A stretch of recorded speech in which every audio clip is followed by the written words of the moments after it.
In this video, we'll show you the secret money-saving rule you can learn in Japan. Be sure to watch until the end, so you can learn how it can help you save $10,000. America and Japan are opposites when it comes to lifestyle and saving money. In America, the economy is driven by consumerism. Essentially, people are given easy means to get what they want now and pay later. This is done through things like loans, credit cards, and having access to your cash through the digital means of debit cards. On the other hand, the Japanese culture stresses the importance of simple living. Instead of buying in bulk or having more space than necessary in your home, the Japanese focus on buying within their means and shopping for only as much as they need. For example, you can buy a single soft-boiled egg, whereas in America, the smallest number of eggs you can buy is half a dozen, and usually they're not cooked. But these cultural differences don't apply only to groceries, but also to housing.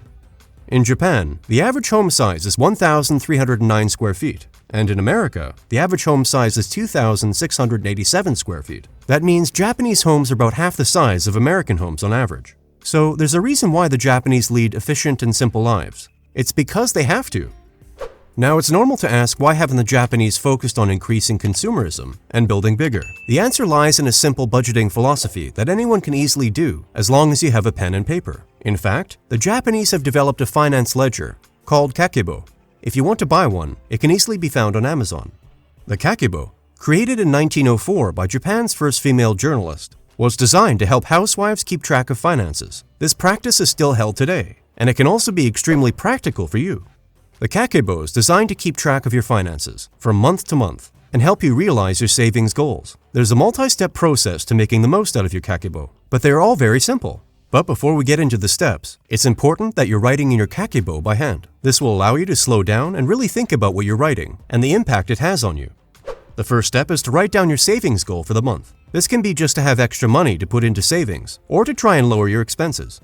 The second step is to ask yourself 4 questions. The first is, how much money do you have available? The second is, how much would you like to save? The third is, how much are you spending? And the fourth is, how can you improve? Write down an answer to each of these questions in your Kaki Bow or another notebook so you can profoundly understand your answers. The third step is to focus on your 2-page spending plan. The first part is to fill out all of your sources of income and how much you earn from each after all appropriate deductions have been calculated, like taxes and insurance. The second part is to write out all of your fixed expenses, like rent, mortgage, insurance, car payments, and other non-varying bills. Then you can calculate how much you have available.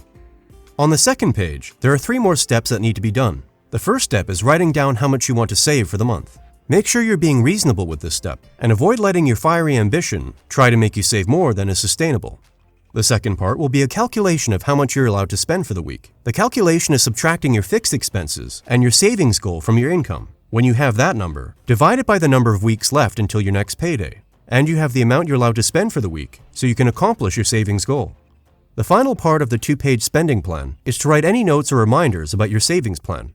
Now that the spending plan is complete, it's time to start keeping track of your spending. If you enjoy the slow pace of writing, then consider buying a small notebook to carry around with you, so you can track your purchases as soon as you make them, so you don't forget a single one. Then you can fill your Kaki Bow at home when you get back. In the Kaki Bow, there are columns that can help you organize your spending into appropriate categories. For example, you can have a category that's specifically for food, where you can put your takeout and grocery expenses. Another category can be subscriptions, and another can be travel. By being specific and detailed about your purchases and categorizing them, you're able to see exactly where most of your money is going, which can allow you to make the best changes. For example, you may notice that you spend a lot on gas payments. You realize you drive a lot, and even when you don't need to. So, you opt to change your driving habits to cut on gas costs. The final step of filling out your Kaki Bow is to reflect on your month with another 4 questions. The first is, did you meet your savings goal this month? The second is, what ways did you find to save money? The third is, which areas did you spend too much on? The fourth is, what will you change next month? As you reflect on your answers, you can make the necessary changes from month to month to save as much as possible. While the Kaki Bow won't give you a magic formula to save $10,000, it will give you the skills to save, which can easily amount to $10,000 if you give yourself enough time and are vigilant enough.